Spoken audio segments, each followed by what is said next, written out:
Hello नमस्कार साथियों, आप सभी का हमारे यूट्यूब चैनल पर स्वागत है। देखिएगा, इसमें हम जो करने वाले हैं वो हम यहाँ पर मद्देनज़र रख रहे हैं बीपीएससी टीआरई 4.0 और 5.0 को। यहाँ पर हम मद्देनज़र रखते हुए इस सीरीज़ को हम चला रहे हैं और इसमें हम क्या है पहले देखने वाले हैं प्रीवियस ईयर के क्वेश्चन। ये जो आज हम इसमें 40 नंबर का क्वेश्चन पेपर सोल्व करने वाले हैं, इस 40 में हम 8 नंबर का क्या है मैथ को छोड़ने वाले हैं। तो यानी कि हमारा ये 32 नंबर का क्या होने वाला है, सेट होने वाला है। 32 क्वेश्चन इसमें हम करने वाले हैं, जो कि हमारा क्या होगा जनरल स्टडीज़ का होगा। जो हमारे टीआरई 3 में जो क्वेश्चन पूछे गए थे जनरल स्टडीज़ के, उन सभी को 32 क्वेश्चन को आज हम इसमें देखने वाले हैं। मैथ हम यहाँ पर जो आएगा उस 8 नंबर के क्वेश्चनों को हम छोड़ने वाले हैं। ठीक है, तो चलिएगा, इसमें हमारा पहला क्वेश्चन है कि मानव शरीर के यकृत एवं मांसपेशियों से संबंधित ग्लाइकोजन का रूप होता है। तो देखिएगा, यहाँ पर जो इसका सही जवाब हो जाएगा हमारा ऑप्शन नंबर ए, इसका सही जवाब हो जाएगा पॉलीसैकेराइड। देखिएगा, इसका एक्सप्लेनेशन साथ में जरूर देखते हुए चलना है, जिससे कि क्या है हमारा क्वेश्चन अच्छे से समझ में आ जाए। देखिएगा, ग्लाइकोजन एवं पॉलीसैकेराइड ये क्या होते हैं, हमारे बहुलक होते हैं। और ये किसके बहुलक होते हैं, ये शर्करा के बहुलक होते हैं, जो ग्लूकोज के कई अणुओं के आपस में जुड़ने से क्या होते हैं, ये बनते हैं। ये जानवरों यानी कवक बैक्टीरिया में क्या होते हैं, भंडारण ऊर्जा यानी कि संचित ऊर्जा जो होती है उसके रूप में ये प्रयोग में आते हैं। तो हमारे यहाँ पर क्या हो जाएगा, सही जवाब हमारा ऑप्शन नंबर ए हो जाएगा पॉलीसैकेराइड। ये क्या होते हैं, हमारा ग्लाइकोजन होता है, ग्लाइकोजन हो जाता है ये। और ग्लाइकोजन क्या हमारा एक पॉलीसैकेराइड है। ठीक है, चलिएगा नेक्स्ट क्वेश्चन हमारा देखिएगा। अगला क्वेश्चन कह रहा है कि जो रक्त होता है, रक्त में त्रुटिपूर्ण हेमोग्लोबिन निम्न में से किस में दिखता है। तो यहाँ पर क्या हो जाएगा हमारा ऑप्शन नंबर इसका सही जवाब क्या होने वाला है। तो देखिएगा, इसका जो सही जवाब होगा हमारा, तो देखिएगा इसका जो सही जवाब होगा हमारा, इसका सही जवाब हो जाएगा ऑप्शन नंबर ए, इसका सही जवाब हो जाएगा। ठीक है, इसी को क्या कहते हैं, सिकल सेल एनीमिया, इसका सही जवाब हो जाएगा। चलिएगा, इससे संबंधित इसका एक्सप्लेनेशन देख लेते हैं। देखिएगा, रक्त में त्रुटिपूर्ण जो हेमोग्लोबिन होता है वो दात्र कोशिका आरक्तता में दिखता है, जिसे हम क्या कहते हैं, सिकल सेल एनीमिया कहते हैं। ये दात्र कोशिका आरक्तता सिकल सेल एनीमिया एक आनुवंशिक विकार है।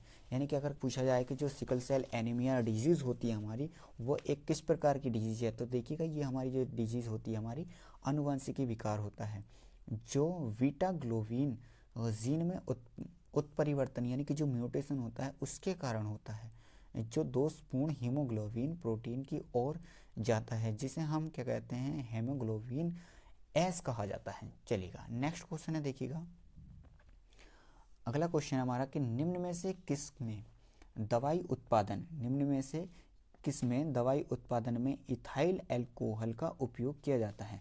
तो देखिएगा, यहाँ पर जो इथाइल एल्कोहल का उपयोग किया जाता है वो किसके द्वारा करा जाता है। इथाइल एल्कोहल का जो उपयोग करते हैं हम, तो यहाँ पर हम किसका उपयोग करते हैं, तो यहाँ पर इसका जो सही जवाब हो जाएगा हमारा ऑप्शन नंबर इसमें डी, इसका सही जवाब हो जाएगा। देखिएगा, इसमें हम एक तो एंटीसेप्टिक के रूप में भी करते हैं और इसका किसके अंतर्गत करते हैं, एंटीपायरेटिक के रूप में भी करते हैं। आइए इसका एक्सप्लेनेशन देख लेते हैं क्या क्या दिया है। देखिएगा, एथेनॉल का उपयोग जो करते हैं हम फार्मास्यूटिकल प्लास्टिक लेकर आदि उद्योगों में इसका विशेष रूप से उपयोग किया जाता है। इथाइल एल्कोहल यानी कि जो इथेनॉल है वो एक एंटीसेप्टिक दवाइयों के निर्माण में इसका प्रयोग किया जाता है। और इसका जो सही जवाब बताया था बीपीएससी ने, वो इसका सही जवाब हमारा क्या दिया था, एंटीसेप्टिक दिया था, यानी कि ऑप्शन नंबर बी इसका सही जवाब दिया था ऑफिशियली आंसर की में। ठीक है, तो आइएगा नेक्स्ट क्वेश्चन देखते हैं हम। अगला जो क्वेश्चन है हमारा, अगला क्वेश्चन है देखिएगा कि 15 डिग्री सेंटीग्रेड तापमान एवं 380 मिलीमीटर दाब पर हम ध्वनि के वेग, जो ध्वनि का वेग है वो कितना होता है, 340 मीटर पर सेकंड है, यदि तापमान को अपरिवर्तित रखा जाए। यानी कि कह रहा है कि जो तापमान है वो कांस्टेंट रखा जाए तो और दाब को क्या कर दिया जाए, 2 गुना कर दिया जाए, तब ध्वनि का वेग क्या होगा। देखिएगा, एक आपने पढ़ा संबंध होगा कि दाब में और जो इसमें हमारा ताप होता है, इसमें क्या संबंध होता है, तो पी अनुक्रमानुपाती किसके होता है, पी अनुक्रमानुपाती किसके होता है भाई, यानी कि जो प्रेशर होता है वो किसके अनुक्रमानुपाती होता है, वॉल्यूम के अनुक्रमानुपाती होता है। और पी अनुक्रमानुपाती हमारा जो होता है वो किसके होता है, टेम्परेचर के भी अनुक्रमानुपाती होता है। वट हमारे यहाँ पर पूछ रहा है कि चाल, जो चाल होती है हमारी ध्वनि की चाल, वो किस पर निर्भर करती है, तापमान पर निर्भर करती है, प्रेशर पर निर्भर नहीं करती है। यदि हम तापमान बढ़ाएंगे तो हमारी चाल भी क्या हो जाएगी, बढ़ जाएगी। ठीक है, तो यहाँ पर जो हमारा सही जवाब होगा वो क्या हो जाएगा, ऑप्शन नंबर डी इसका सही जवाब हो जाएगा।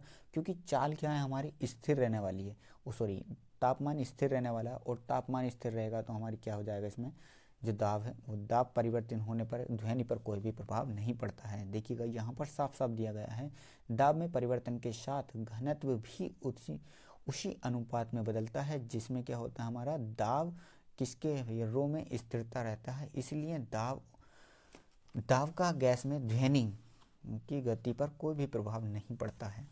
अतः जब किसी गैस का दाब समतापी रूप में दोगुना कर दिया जाता है तब क्या होता है, ध्वनि का वेग वही रहता है। ठीक है, तो इसका जो दाब हो जाएगा वो ध्वनि जो रहेगी वो सेम रहेगी। तो ऑप्शन नंबर डी इसका सही जवाब हो जाएगा। चलिएगा नेक्स्ट क्वेश्चन है, यदि एक जीवाणुविक कोशिका प्रत्येक 15 मिनट में विभाजित या विभक्त होती है तब 2 घंटे में कितनी जीवाणुओं का निर्माण होगा। देखिएगा यहाँ पर इसका जो सही जवाब हो जाएगा हमारा ऑप्शन नंबर डी इसका क्या हो जाएगा, सही जवाब, यानी कि 256 हो जाएगा। आइए एक्सप्लेनेशन देखते हैं। जीवाणु कोशिका 15 मिनट में क्या करती हैं, 2 भागों में विभाजित करती है। तो इस प्रकार से क्या होते हैं हमारे 120 मिनट में कितने हो जाएंगे, वो 120 मिनट में हमारे 256 जीवाणुओं का निर्माण हो जाएगा।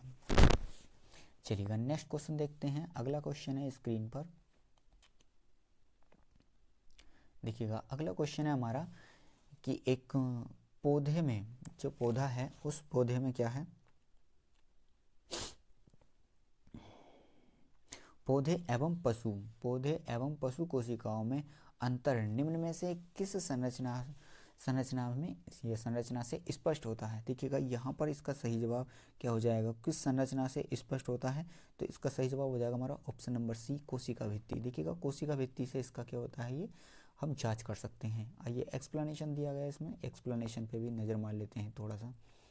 तो एक्सप्लेनेशन में क्या दिया गया है, देखिए पौधे जो पादप होते हैं, पादप एवं जंतु कोशिकाओं में जो अंतर होता है मुख्यतः वो कोशिका भित्ति से ही स्पष्ट होता है। कोशिका भित्ति पादप कोशिका के चारों ओर एक मोटा कड़ा आवरण होता है। यह भित्ति जो होती है मुख्यतः सेलुलोज की बनी होती है। यह पारगम्यता को होती है, कैसी होती है, ये पारगम्य होती है, यानी कि सेमी परमेबल होती है ये हमारी जो कोशिका होती है। ठीक है, नेक्स्ट क्वेश्चन है देखिएगा हमारा अगला क्वेश्चन कि देखिए फोर्ब्स का हालिया रिपोर्ट है, इसके अनुसार दुनिया का सबसे मजबूत मुद्रा कौन सा है। तो इसका जो सही जवाब हो जाएगा हमारा ऑप्शन नंबर ए इसका सही जवाब हो जाएगा। ये कुवैती दिनार, इसका सही जवाब क्या हो जाएगा, कुवैती दिनार इसका सही जवाब हो जाएगा। ऑप्शन नंबर ए इसका सही जवाब हो जाएगा। ठीक है, चलिएगा नेक्स्ट क्वेश्चन है देखिए अगला क्वेश्चन है हमारा कि पीएम नरेंद्र मोदी ने 8 अमृत परियोजना की शुरुआत महाराष्ट्र के किस शहर से की थी। तो देखिएगा इन्होंने जो पीएम मोदी ने शुरुआत करी थी वो कहाँ से करी थी, तो सोलापुर से करी थी। ऑप्शन नंबर सी इसका क्या हो जाएगा, सही जवाब हो जाएगा, सोलापुर से इसकी शुरुआत की गई। फैक्ट्स दिया गया है, प्रधानमंत्री नरेंद्र मोदी द्वारा महाराष्ट्र के सोलापुर शहर में 2000 करोड़ की लागत वाली 8 अमृत परियोजनाओं की क्या करी गई थी, शुरुआत करी गई थी। देखिएगा अगला क्वेश्चन हमारा नेक्स्ट क्वेश्चन है। नेक्स्ट क्वेश्चन में कह रहा है कि जो हमारी आईआईटी है, आईआईटी मद्रास ने ई मोटिलिटी सिमुलेशन लैब लॉन्च करने के लिए किसके साथ करार किया है। तो बताइएगा किसके साथ में करार किया है। यहाँ पर इसका सही जवाब क्या होने वाला है हमारा, तो जो इसका सही जवाब होगा हमारा वो option number A, option number क्या हो जाएगा इसका, यहाँ पर बी इसका सही जवाब हो जाएगा, अल्टेयर जो अल्टेयर है इसके साथ में इन्होंने यहाँ पर करा था इसका। ठीक है, देखिएगा नेक्स्ट क्वेश्चन है हमारा अकादमी पुरस्कार 2024, यानी कि जिसे हम कहते हैं ऑक्सफोर्ड में सर्वप्रथम अभिनेता का सर्वश्रेष्ठ अभिनेता का पुरस्कार किसने जीता था। तो किसने जीता है, इसका सही जवाब क्या होगा बताइएगा। इसका सही जवाब क्या होने वाला है, तो ये जो सर्वश्रेष्ठ का अभिनेता जो पुरस्कार जीता था हमारा, ये जीता था सिलियन मर्फी ने। किसने, सिलियन मर्फी ने इसको जीता था, यानी कि ऑप्शन नंबर ए इसका क्या हो जाएगा, सही जवाब हो जाएगा।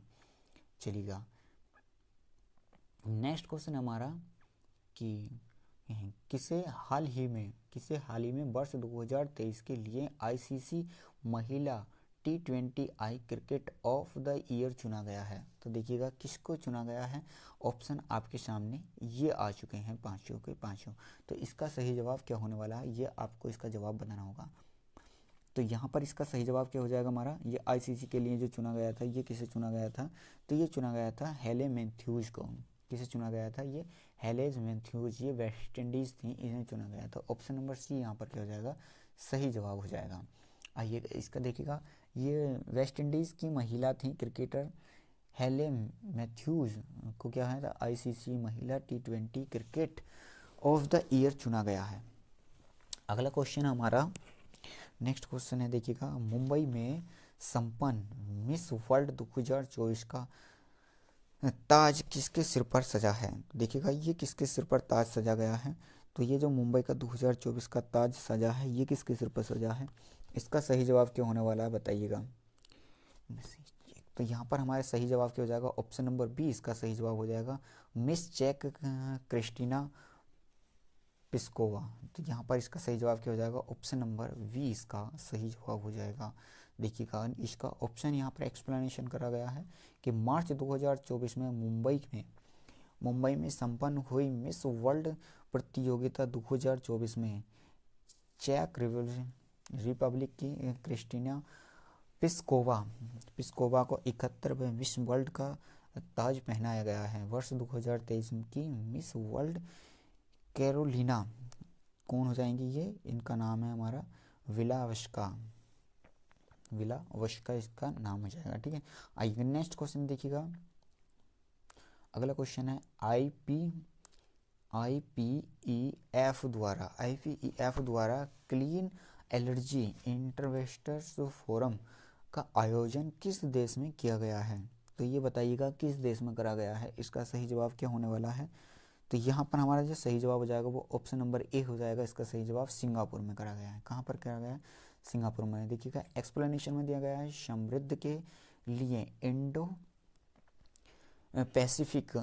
पैसिफिक आर्थिक ढांचा द्वारा सिंगापुर में क्या है, स्वस्थ अर्थव्यवस्था निवेशक फोरम का क्या करा गया था, आयोजन करा गया था। ये 5 से 6 जून 2024 तक किया गया था। आईपीएफ की शुरुआत 2022 में किया गया था। वर्तमान में इसमें 14 भागीदारी शामिल हैं। ठीक है, आइएगा अगला क्वेश्चन देखते हैं। हमारा नेक्स्ट क्वेश्चन है, भारत है, इस भारत ने विदेश स्थित बंदरगाह को संचालित करने का अधिकार हासिल किया है। यह किस देश में है। तो यहाँ पर इसका जो सही जवाब हो जाएगा ऑप्शन नंबर सी हो जाएगा, यानी कि म्यांमार में है। कहाँ पर है, म्यांमार में है। चलिएगा नेक्स्ट क्वेश्चन है हमारा, देखिएगा गंगा। देखिए अब इसमें जो ज्योग्राफी के क्वेश्चन पूछे गए हैं वो ज्योग्राफी वाले क्वेश्चन अब आने वाले हैं। करंट अफेयर जो था वो कंप्लीट हो चुका है। इसमें साइंस जो क्वेश्चन पूछे गए थे साइंस के भी, वो भी शायद निकल हो चुके हैं। देखिएगा गंगा डेल्टा के जो गंगा है उसके डेल्टा को सदाबहार वन क्षेत्र को क्या कहा जाता है। तो उसे हम किस नाम से जानते हैं, उसे कहते हैं हम सुंदरवन। तो सुंदरवन का डेल्टा कहा जाता है गंगा का जो डेल्टा होता है। देखिएगा गंगा डेल्टा का सदाबहार वन क्षेत्र को हम सुंदरवन कहा जाता है। इस क्षेत्र में सुंदरी वृक्ष हैं। सुंदरी वृक्षों की सर्वाधिक संख्या होने के कारण इसको क्या कहा जाता है, सुंदरवन कहा जाता है। यह विश्व का सबसे बड़ा मैंग्रोव क्षेत्र है, यानी कि जो मैंग्रोव वन है वो सबसे ज़्यादा बड़ा है, कहाँ का है, तो वो हो जाएगा हमारा सुंदरवन का डेल्टा का। यह जो है हमारा गंगा और ब्रह्मपुत्र मेघना नदियों का डेल्टा पर अवस्थित होता है। तो यहाँ पर कौन कौन सी नदियों का डेल्टा बनता है, एक तो गंगा है, ब्रह्मपुत्र है और मेघना नदी है। ठीक है, चलिएगा नेक्स्ट क्वेश्चन देखते हैं हमारा। तो अगला क्वेश्चन हो जाएगा जो बिहार है, बिहार की कौन सी नदी अपना मार्ग परिवर्तित करने के लिए जानी जाती है? तो ये तो बच्चा बच्चा जानता है कि कोसी। कोसी को हम क्या कहते हैं? बिहार का शोक भी कहा जाता है। इसी कारण इसको क्या कहते हैं? बिहार का शोक कहते हैं, क्योंकि ये बार बार क्या अपने मार्ग को परिवर्तित करती रहती है। देखिएगा यहाँ पर एक्सप्लेनेशन में दिया गया है कि बिहार की कोसी नदी अपना मार्ग परिवर्तित करने के लिए कुख्यात है। कुख्यात का मतलब होता है ये प्रसिद्ध है, और अपना मार्ग परिवर्तन करने के इसी प्रवृत्ति के कारण कोसी नदी को बिहार का क्या कहा जाता है? शोक। बिहार का शोक की संज्ञा दी जाती है। ठीक है, तो यहाँ पर बिहार का शोक की संज्ञा दी जाती है, इसी कारण इसको दी जाती है। नेक्स्ट क्वेश्चन है हमारा कि वृक्ष की जड़ों को मृदा से पानी कैसे मिलता है? तो देखिएगा, जो वृक्षों को मृदा से पानी मिलता है वो किसके द्वारा मिलता है? तो कोशिका जल के द्वारा मिलता है। इसे क्या कहते हैं? कोशिका जल या कैपिलरीज। जो हमारे केशिकातु होते हैं उसके कारण इसको जल मिलता है। तो ऑप्शन नंबर सी इसका सही जवाब हो जाएगा। चलिए नेक्स्ट क्वेश्चन है हमारा कि देखिएगा, विषुवत व्यास ध्रुवीय व्यास से कितना अधिक है? जो विषुवतीय व्यास होता है वो ध्रुवीय व्यास से कितना अधिक होता है, इसका आपको जवाब देना है। तो यहाँ पर इसका सही जवाब हो जाएगा हमारा ऑप्शन नंबर ए, 43 किलोमीटर। कितना हो जाएगा? 43 किलोमीटर। देखिएगा, पृथ्वी का भूमध्य रेखा व्यास जो विषुवतीय व्यास है वो लगभग कितना है?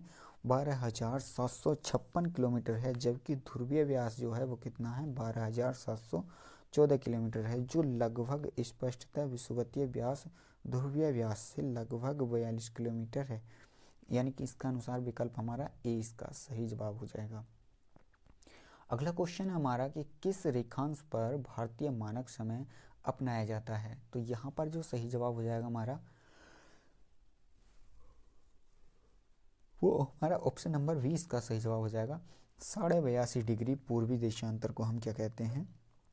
इसे हम भारतीय मानक समय की जो है संज्ञा दी जाती है। ठीक है, तो भारत समय जो माना जाता है वो कहाँ से माना जाता है? तो 82.5 डिग्री पूर्वी देशांतर से इसका समय माना जाता है। देखिएगा यहाँ पर दिया गया है, और ये जो रेखा है हमारी जो 82.5 डिग्री पूर्वी देशांतर है, ये भारत के 5 राज्यों से होकर गुजरती है। कौन कौन से राज्य हैं वो? देखिएगा, पहला राज्य आता है हमारा उत्तर प्रदेश, दूसरा आता है मध्य प्रदेश, तीसरा छत्तीसगढ़, चौथा उड़ीसा, फिर आंध्र प्रदेश से होकर गुजरती है। ज्ञातव्य कि भारतीय मानक समय जो है वो ग्रीनविच से 5.5 घंटे आगे है। देखिएगा, हमारा यहाँ पर एक क्वेश्चन और पूछा जा सकता है कभी भी कि जो हमारी कर्क रेखा है और भारतीय मानक समय रेखा है ये एक दूसरे को कहाँ पर काटती हैं? तो ये एक दूसरे को कहाँ काटती हैं? छत्तीसगढ़ में काटती हैं एक दूसरे को। एक दूसरे से कहाँ मिलती हैं? ये छत्तीसगढ़ में मिलती हैं। जबकि ये दोनों रेखाएं ऐसी हैं जो हमारे मध्य प्रदेश और छत्तीसगढ़ दोनों जिलों से होकर, दोनों राज्यों से होकर जाती हैं, और ये मिलती कहाँ पर हैं? तो ये छत्तीसगढ़ में मिलती हैं। ठीक है, मिलती छत्तीसगढ़ में है, जबकि ये दोनों राज्यों से होकर गुजरती हैं। चलिए नेक्स्ट क्वेश्चन हमारा देखिएगा, भारत में हरित क्रांति का श्रेय दिया जाता है। तो भारत में हरित क्रांति का श्रेय जो दिया जाता है वो किसे दिया जाता है? यहाँ पर हमारा MS स्वामीनाथन हो जाएगा। ठीक है, ऑप्शन नंबर क्या हो जाएगा? ए हो जाएगा। MS स्वामीनाथन को क्या कहा जाता है? तो MS स्वामीनाथन जो है इन्हें कहा जाता है भारत में हरित क्रांति का जनक कहा जाता है। देखिएगा, भारत में हरित क्रांति का जो जनक कहा जाता है वो डॉक्टर MS स्वामीनाथन को कहा जाता है। इन्हें वर्ष 2024 में मरणोपरांत क्या मिला था? तो इन्हें भारत रत्न से सम्मानित किया गया था। इन्हें किससे सम्मानित किया गया था? तो भारत रत्न से सम्मानित किया गया था। चलिएगा नेक्स्ट क्वेश्चन है, देखिएगा, भारत की सबसे ऊंची पर्वत श्रेणी कौन सी है? आप समझ सकते हैं कि जो BPSC है वो किस लेवल का क्वेश्चन पूछता है, कहाँ कहाँ से टॉपिक से क्वेश्चन पूछ रहा है।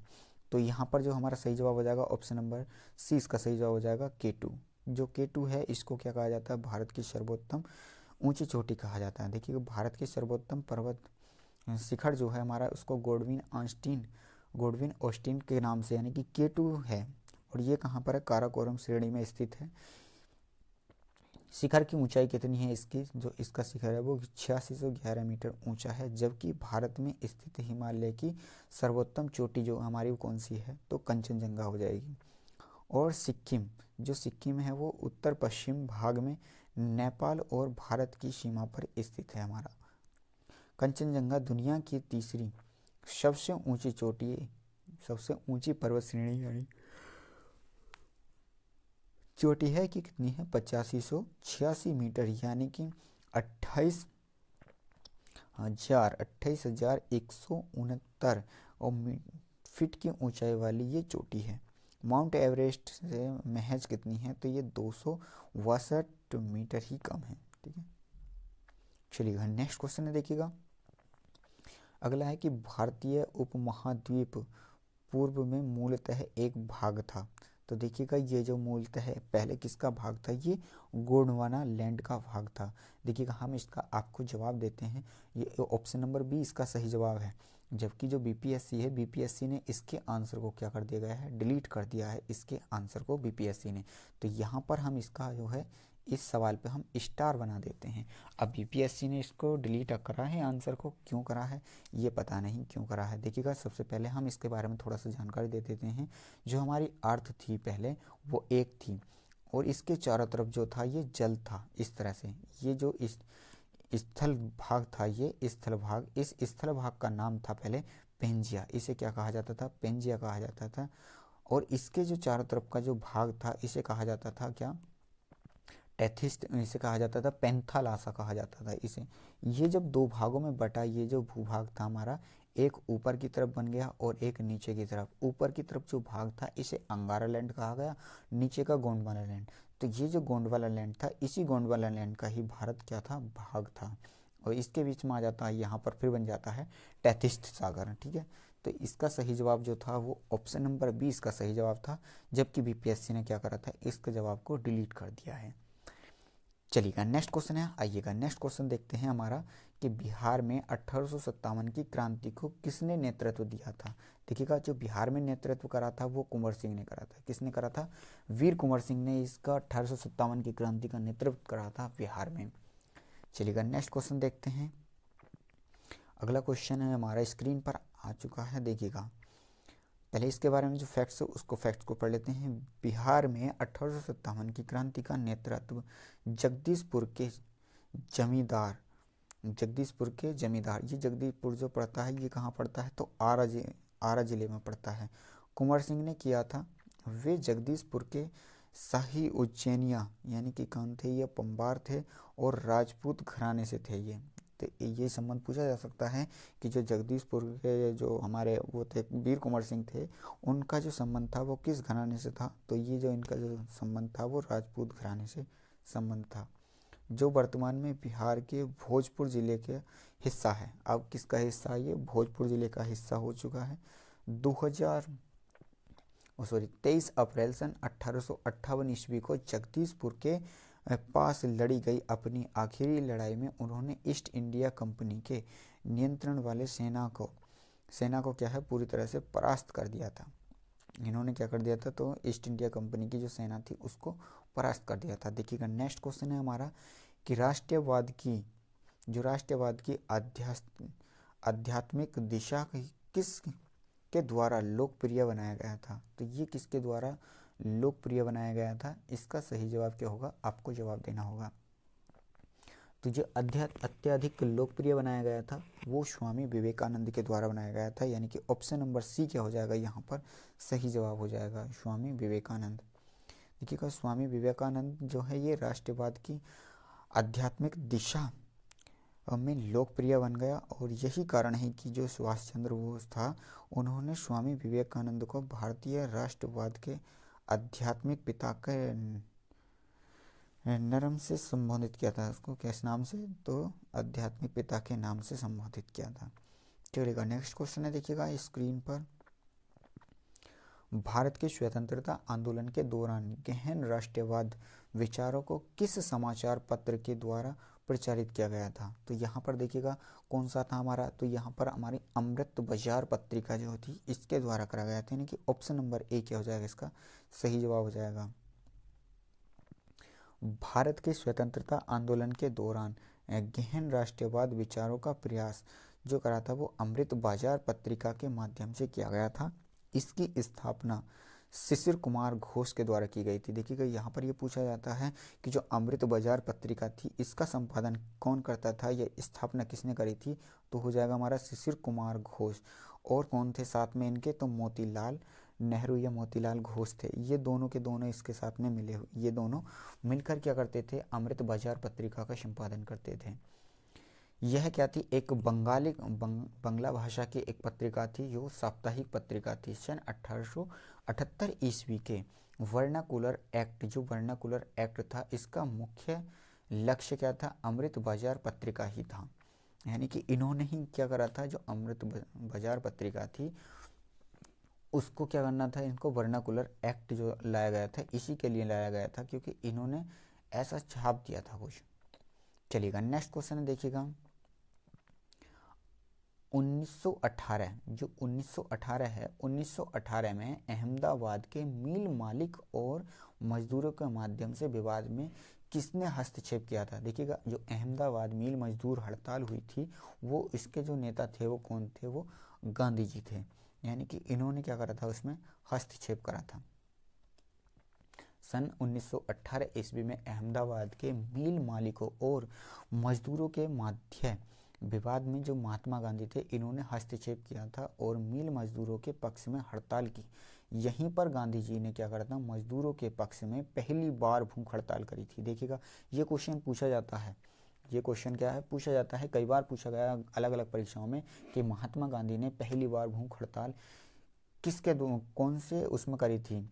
तो ये पहली बार जो भूख हड़ताल करी थी, वो अहमदाबाद मिल मजदूर जो हुआ था, उसमें इन्होंने भूख हड़ताल करी थी सबसे पहली बार। चलिए नेक्स्ट क्वेश्चन है, देखिएगा हमारा स्क्रीन पर है कि बिहार के किस वामपंथी नेता ने, या वामपंथी नेता के बिहारी प्रांतीय किसान सभा को लोकप्रिय बनाया था, और नाम बताइए उसका। तो किसने बनाया था ये, इसका नाम बताना है आपको। तो वामपंथी जो बनाया था, ये हो जाएगा हमारा कर्मानंद शर्मा। यानी कि ऑप्शन नंबर बी क्या हो जाएगा, इसका सही जवाब हो जाएगा कर्मानंद। जो कर्मानंद शर्मा थे, इन्हों के द्वारा इसको लोकप्रिय बनाया गया था। देखिएगा, इसका एक्सप्लेनेशन दिया गया है इसमें। 4 मार्च सन 1928 को पटना के विटा में स्वामी सहजानंद सरस्वती ने किसान सभा की स्थापना की, और 1929 ईस्वी में सोनपुर मेला में, यानी कि जो सोनपुर मेला लगता था, उसके आयोजन सभा में बिहार प्रांतीय किसान सभा की स्थापना की। स्वामी सहजानंद इसके अध्यक्ष बने। देखिएगा, कौन बने थे, ये सहजानंद जो थे इसके अध्यक्ष बने थे, और श्री कृष्ण सिंह सचिव बने थे। तो श्री कृष्ण सिंह क्या थे, इसके सचिव थे, और यदुनंद शर्मा जो थे वो क्या थे, इसके पंचम, और शर्मा राहुल संस्कृत्यान, और देखिएगा यह आया कार्यानंद शर्मा जैसे वामपंथी नेताओं द्वारा इस संस्था को बिहार के ग्रामीण क्षेत्र में क्या करा गया था, इसको ग्रामीण क्षेत्र में लोकप्रिय बनाया गया था। ठीक है, ग्रामीण क्षेत्र में क्या करा गया था, इसको लोकप्रिय बनाया गया था वामपंथी नेताओं के द्वारा। देखिएगा, अगला क्वेश्चन है हमारा कि मुदिमन कमेंट को, जो कमेटी थी, उसको किसकी कार्यप्रणाली पर रिपोर्ट देने के लिए नियुक्त किया गया था। बताइएगा, किसको नियुक्त किया गया था इसकी रिपोर्ट देने के लिए। तो यहाँ पर जो हमारा सही जवाब हो जाएगा, वो हो जाएगा द्वितीय प्रणाली। कौन सी हो जाएगी, द्वितीय प्रणाली, यानी कि ऑप्शन नंबर बी इसका सही जवाब हो जाएगा, द्वितीय प्रणाली। देखिएगा, मुद्दीमन जो कमेटी था, इसका उद्घाटन या इसका गठन सन 1924 ईस्वी में सर अलेक्जेंडर मुद्दीमेन के द्वारा उसकी अध्यक्षता में किया गया था। इसका गठन भारत की स्वतंत्रता के मुद्दे पर चर्चा करने के लिए किया गया था। यहाँ तथा जो है इसका उपयोग भारत की ब्रिटेन थे, उन दोनों के द्वै शासन के मुद्दों पर इसकी जांच करने के लिए इसकी जांच करी गई थी। अगला क्वेश्चन है हमारा, देखिए भारत में वह महान एकता करता था जिसने केवल दूसरों को ही सहिष्णु ही नहीं बनाया, अपितु उनको अपने मित्रों और साथियों में आपसी जिम्मेदारियों के साथ ही स्वीकार्य कराया था। यह किसने कहा था। तो देखिएगा, यह किसने कहा था, तो यह जो कथन कहा था, ये कहा था बाल गंगाधर तिलक ने। किसने कहा था, तो यहाँ पर जो ये कथन कहा था बाल गंगाधर तिलक ने कहा था। और किसने कहा था, उपरोक्त में से कोई नहीं, तो उपरोक्त में से कोई नहीं, तो माफ़ी चाहते हैं, इसका सही जवाब क्या हो जाएगा, उपरोक्त में से कोई नहीं। मैं इसको ध्यान से हट चुका था। देखिएगा, जवाहरलाल नेहरू ने महात्मा गांधी को श्रद्धांजलि देते हुए वक्त उस समय ये कहा था कि भारत में वह महान एकता करता है जिसने केवल दूसरों को सहिष्णु ही नहीं बनाया अपितु अपना मित्र भी बनाया है। तो ये कथन जो कहा था, किसने कहा था, महात्मा गांधी ने कहा था ये कथन। ठीक है, अपना साथी बनाया है और अपनी जिम्मेदारियों के साथ भी स्वीकार करवाया था। जबकि बाल गंगाधर तिलक ने और सुभाष चंद्र बोस ने उनकी मृत्यु को क्या कहा था, तो मृत्यु गांधी जी से पहले ही हो चुकी थी। अच्छा, तो गांधी जी की मृत्यु से पहले ही इन दोनों की मृत्यु हो चुकी थी। चलिए, आज का इसका लास्ट क्वेश्चन देखते हैं हमारा, कि देश के बाहर स्वतंत्र भारत की अस्थायी सरकार को संगठित करने में आगे बढ़ा है। तो कौन बढ़ा है आगे, तो यहाँ पर हमारा ऑप्शन नंबर क्या हो जाएगा, डी इसका सही जवाब हो जाएगा। यहाँ पर एक तो हमारे ये कौन कौन से जवाब हो जाएंगे, रास बिहारी बोस हो जाएगा और राज महेंद्र प्रताप हो जाएंगे, ये दोनों इसके, और सुभाष चंद्र बोस। देखिएगा यहाँ पर राजेंद्र प्रताप तथा सुभाष चंद्र बोस, राजेंद्र प्रताप और सुभाष चंद्र बोस जो हैं, ये दोनों के दोनों देश के बाहर स्वतंत्र अस्थायित्व सरकार का गठन करने का प्रयास किया था। और राज महेंद्र प्रताप ने 1915 में प्रथम विश्व युद्ध के दौरान अफगानिस्तान में अस्थायी सरकार का गठन किया था। ठीक है, तो आज की क्लास में हम ये जो 40 क्वेश्चन करने थे, उसमें से हमने 32 क्वेश्चन को कंप्लीट कर लिया है। मिलते हैं नेक्स्ट वीडियो में, तब तक के लिए जय हिंद, वंदे मातरम। यदि आपने अभी तक चैनल को सब्सक्राइब नहीं करा तो चैनल को सब्सक्राइब कर लें, साथ के साथ बेल आइकन को भी ऑन कर लें, जिससे कि हर वीडियो का नोटिफिकेशन आपको समय से मिलता रहे। जय हिंद, वंदे मातरम।